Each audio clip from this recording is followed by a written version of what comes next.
Capítulo 17. As emoções e o trading. A escalada free solo é um esporte quase inacreditável. O praticante não usa qualquer equipamento de proteção em suas subidas. Imagine um alpinista sem cordas a 700 metros de altura, numa parede de pedra totalmente vertical, e você terá uma noção. Qualquer erro é potencialmente fatal. Se você imagina que esse esporte seja uma fonte inesgotável de adrenalina, está enganado. Alex Honnold é unanimemente reconhecido como o melhor escalador free solo do mundo. Seus feitos extraordinários incluem a primeira subida livre da face noroeste do Half Dome, uma parede vertical de 700 metros no Parque Nacional Yosemite, nos Estados Unidos. Ele foi o personagem de um bloco do programa 60 Minutes da TV americana em 10 de outubro de 2011. Em determinado momento, a jornalista Lara Logan perguntou a Honnold: "Você chega a sentir a adrenalina?" Honnold respondeu: "Não tem pico de adrenalina. Se eu sentir um pico, quer dizer que algo deu terrivelmente errado. Todo o processo tem que ser bastante lento e controlado."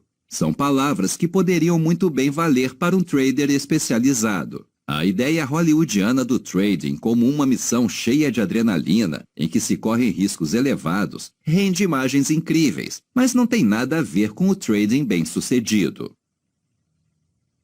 O tesão que custa caro.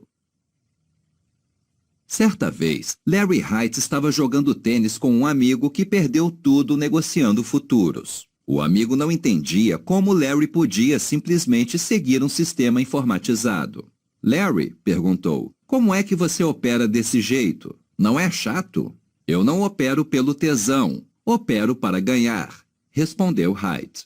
Charles Faulkner, que usou suas pesquisas sobre modelos de excelência humana no treinamento de traders, contou-me que um de seus primeiros clientes era um trader muito emotivo. Esse cliente havia desenvolvido um sistema bem-sucedido, mas era incapaz de segui-lo. Faulkner ensinou-lhe algumas técnicas para se desapegar emocionalmente dos mercados. No início, essas técnicas deram certo, e o trader conseguiu lucrar enquanto obedeceu ao sistema. Um dia, quando Faulkner estava trabalhando com ele, o trader teve um ganho de $7.000 nas primeiras horas. No momento em que Faulkner começou a se orgulhar do aparente sucesso ajudando o cliente, o trader virou-se para ele e disse em tom monocórdio: "Que coisa chata!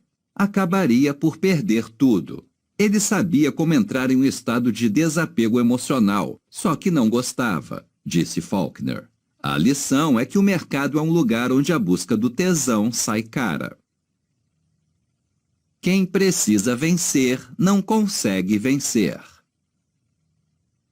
Quando Stanley Druckenmiller abriu sua empresa de gestão financeira, a Duquesne Capital Management, em 1981, sua fonte de dinheiro era um contrato de consultoria para a Drysdale Securities, que lhe rendia $10.000 por mês e do qual dependia totalmente. Em maio de 1982, a Drysdale Securities quebrou de uma hora para outra. Em consequência, Druckenmiller teve um problema de fluxo de caixa. Seus 7 milhões em ativos gerenciados, na época, lhe valiam 70 mil anuais em comissões, mas ainda assim, ele estava 180 mil no vermelho. O capital disponível da corretora era de apenas $50.000. Sem a receita da consultoria para Drysdale, a sobrevivência de sua gestora estava ameaçada. Na época, Druckenmiller estava totalmente convencido de que a taxa de juros, que recuara do valor recorde atingido um ano antes, continuaria caindo. Então pegou os 50 mil da firma e usou-os na íntegra como margem em uma posição bastante alavancada em futuros de títulos do Tesouro. Literalmente, ele apostou a empresa naquele trade. Em 4 dias, Druckenmiller perdeu tudo, quando as taxas de juros começaram a subir. O irônico é que, apenas uma semana depois, as taxas atingiram o ponto mais alto daquele ciclo e nunca mais se aproximaram daquele nível. Druckenmiller tinha comprado futuros do Tesouro uma semana depois de uma forte queda. Difícil entrar numa posição com um timing melhor que esse. E, mesmo assim, perdeu todo o seu dinheiro. A análise de Druckenmiller estava absolutamente certa, mas a emotividade por trás do trade, o excesso de alavancagem e a falta de planejamento na tentativa de dar uma cartada que salvasse sua empresa condenou-o ao fracasso. O mercado raramente premia a temeridade de trades oriundos do desespero. Trades impulsivos.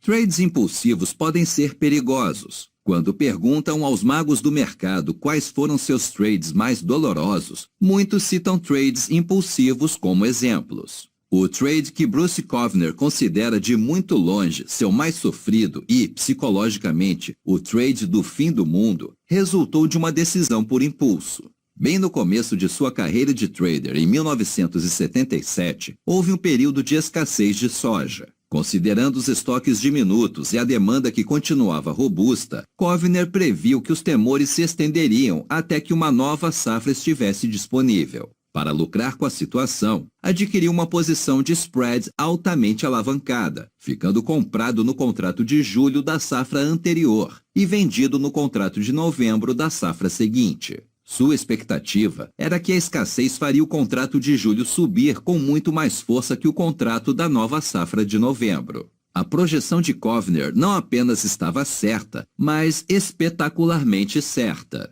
Em determinado momento, o mercado deu início a uma série de movimentações no limite superior, lideradas pelos contratos da safra antiga. Os lucros de Kovner dispararam.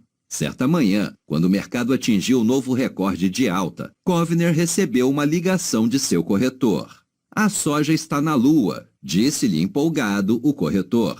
"Parece que julho vai chegar no limite superior e novembro com certeza também vai. Quem ficar vendido nos contratos de novembro é bobo. Deixe-me liquidar novembro para você e daqui a alguns dias, quando o mercado chegar no limite superior, você vai ganhar mais dinheiro." Kovner concordou em cobrir sua posição vendida para novembro, o que o deixou apenas comprado no contrato de julho.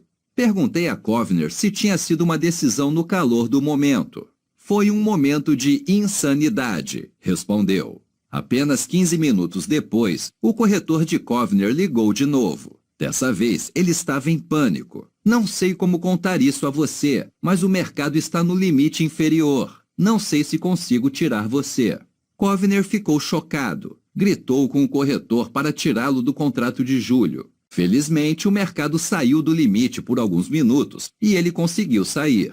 Nos dias seguintes, o mercado despencou com a mesma velocidade com que subira. Se não tivesse pulado fora naquela hora, Kovner teria perdido um valor maior que seu patrimônio, porque estava fortemente na margem. No fim das contas, entre o momento em que deixou seu corretor liquidar apenas o lado vendido de sua posição de spread e o momento em que o lado comprado foi liquidado, horas depois, sua carteira de equities caíra pela metade. Kovner compreendeu que sua decisão impulsiva de liquidar a parte vendida de sua posição de spread, em meio a um pânico do mercado, demonstrava um desdém total pelo risco. "Acho que o que mais me incomodou", disse, "foi me dar conta de que eu tinha perdido um processo de racionalização que eu acreditava ter." Ironicamente, um dos trades que Michael Marcus lembra como um dos mais dolorosos também diz respeito a uma decisão impulsiva tomada no mercado de soja. Marcus ficou comprado em soja durante a grande alta do mercado em 1973, na qual o preço do grão triplicou em relação ao recorde anterior. À medida que o rally crescia, Marcus, de maneira impulsiva, realizou integralmente o lucro de sua posição. Em suas palavras, "Eu estava tentando ser original em vez de seguir a tendência." Ed Saicota, que trabalhou na mesma firma e servia de modelo para Marcus, segurou sua posição, considerando que não havia sinal de reversão da tendência.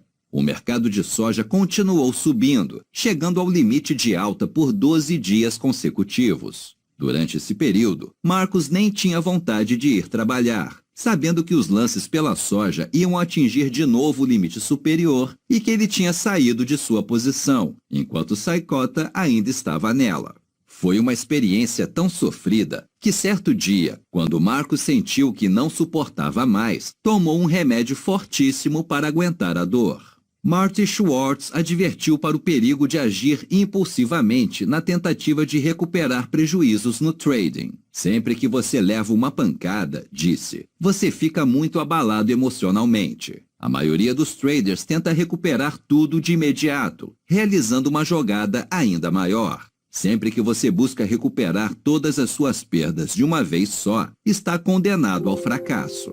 Com base em minha experiência pessoal, eu diria que provavelmente não existe nenhum tipo de trade com uma taxa de insucesso maior que o trade impulsivo. Qualquer que seja seu método preferido, quando tiver uma estratégia de trading definida, atenha-se ao plano de jogo e evite decisões de impulso. Entre os exemplos de decisões de trading precipitadas estão fazer um trade sem planejamento, realizar os lucros em uma posição antes que o objetivo-alvo ou o stop-loss tenha sido atingido e implementar um trade porque um amigo ou algum suposto especialista do mercado recomendou.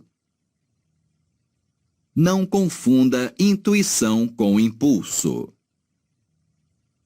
Não se deve confundir o trade impulsivo com o trade intuitivo. O primeiro é quase sempre uma ideia ruim, enquanto o segundo pode ser um trade de alta probabilidade de êxito quando o trader é experiente. A intuição não tem nada de místico ou supersticioso. No meu entender, a intuição é simplesmente a experiência subconsciente. Quando um trader tem a intuição de que o mercado vai andar numa determinada direção, muitas vezes trata-se do reconhecimento subconsciente de situações semelhantes do passado. A influência das emoções pode comprometer a objetividade da análise de mercado e das decisões de trading. Por exemplo, um trader que está comprado tem mais tendência a desprezar evidências do mercado que, do contrário, interpretaria como sendo de queda se não estivesse posicionado. Aceitar uma previsão pessimista pode ser duro demais quando se está comprado e esperando uma alta do preço. Ou um trader pode ignorar sinais de que o mercado está em ascensão porque demorou para assumir uma posição, e entrar agora apenas confirmaria o equívoco de não ter entrado antes, quando os preços estavam mais baixos. Como exemplo final, um trader que anunciou uma previsão de oscilação do mercado para cima ou para baixo relutará em aceitar evidências em contrário. Recalques como esses podem turvar a análise consciente e as decisões de trading, impedindo que o trader identifique evidências incômodas de aceitar. O subconsciente, porém, não se inibe com esses recalques. Como disse um trader que entrevistei e que pediu anonimato, o truque é saber diferenciar entre o que você quer que aconteça e o que você sabe que vai acontecer.